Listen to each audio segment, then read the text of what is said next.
ఎట్లా అనిపిస్తుంది సంవత్సరం పాలన రేవంత్ రెడ్డి పాలన ఎట్లా అనిపిస్తుంది? వేస్ట్ కేసీఆర్ గ్రేట్ మగోడు. కేసీఆర్ అంటే మగోడు. తెలంగాణ తెచ్చుకోవాలి, లేకపోతే నేను తెచ్చుకోవాలి. తెలంగాణ కేసీఆర్ పట్టుకోమని మొక్కాలి. కేసీఆర్ నువ్వు మొక్కాలే. రేవంత్ రెడ్డి ఆతులు బిగడంగా పనికిరాడు నా కొడుకు. లేటెస్ట్ బస్ ఫ్రీ ఎవరు పెట్టమన్నారు వాడిని. గవర్నమెంట్ ఎంత నష్టం తెలుసా? ఇప్పటివరకు 500 లేదు.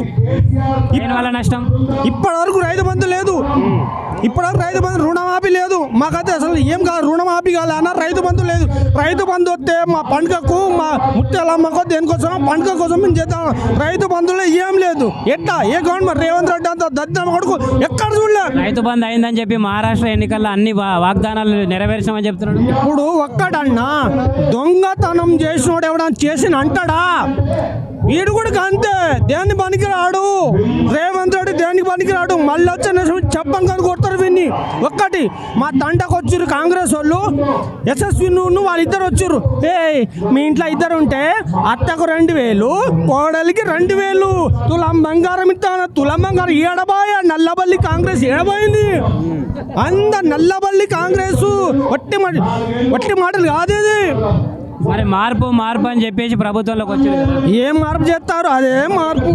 కేసీఆర్ చేసిందే లెక్కనే మార్పు చేస్తాడు. వీడు ఏం చేస్తాడు? వాని ఇంట్లోకి తెచ్చిస్తాడా వీడు? రైతు బంధు గవర్నమెంట్ నుంచి ఇస్తాడు. వాన ఇంట్లోకి ఇస్తాడా వీడు? రేవంత్ రెడ్డి ఇంట్లోకి తెచ్చిస్తాడా వాడు? మరోవైపు సంవత్సరం అయింది, మేము అన్ని నెరవేర్చినామని చెప్పి విజయోత్సవ సభలు పెడుతున్నాం. ఒక్కటయ్యా ఇప్పుడు చేస్తా అంటున్నాడు. 6 గ్యారెంటీలు అన్నాడు. ఒక్కటైనా అమలైనాయా? నన్ను అడగండి. 6 గ్యారెంటీలు ఒక్కటైనా అమలైందా? ఒక్కటి ఏరుకున్న గవర్నమెంటు, కాంగ్రెస్ గవర్నమెంటు లేడీస్ ఒక్కటి బస్సు ఫ్రీ అయింది. అదే పాపము ఒక్కొక్కరు మన భారతదేశంలో తినడానికి తిండి లేక చాలా మంది వస్తున్నారు. వాళ్ళ అట్లాంటి వాళ్ళకు న్యాయం ఇవ్వాలి. అది గవర్నమెంట్ ఓకే అంటారు. కానీ ఇట్లాంటి అల్లవల్లి రాజ్యం దేని మనకు వస్తుంది? గవర్నమెంట్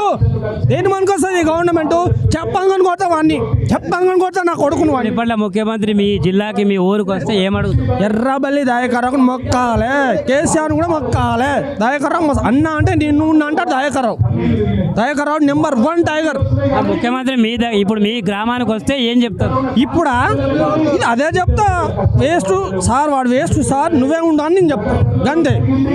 ఎవరు వేస్ట్ ఎవరు ఉండాలి? రేవంత్ రెడ్డి వేస్ట్ గాడు. కేసీఆర్ జిందాబాద్. కేసీఆర్ టైగర్ వాడు. కేసీఆర్ అంటేనే టైగర్. ఎక్కడన్నా అన్ని గ్రామాలలో తండాలలో పోయి అడగండి, కేసీఆర్ మొక్తారు. మన లగచర్ల భూమి గురించి కొంతమంది అరెస్ట్ చేసి చూసిరా మీరు? నేను చూడలేదు. లగచర్ల నేను చూడలేదు. ఫార్మాసిటీ కడతామంటున్నారు.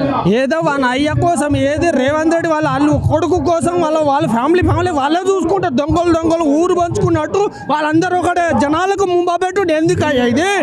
జనాలు మభ్యపెట్టుడు ఎందుకు? చేతనైతేనే నిలబడాలి. ఎవరు ఉండొద్దు. అంతే. వద్దు. రేవంత్ రెడ్డి గవర్నమెంట్ ఉండొద్దు. ఎల్లగొట్టాలి. గందే. కేసీఆర్ను నిలబడాలి. ఇప్పుడు ఒకటి పెట్టమను. ఇప్పుడు ఎలక్షన్ పెట్టమను. స్థానిక సంస్థలు పెట్టమను. వాడిని మొగ్గని అయితే స్థానిక సంస్థలు పెట్టమను. ఇప్పుడు మొగ్గని అయితే సంస్థానికను పెట్టమను. అంతే.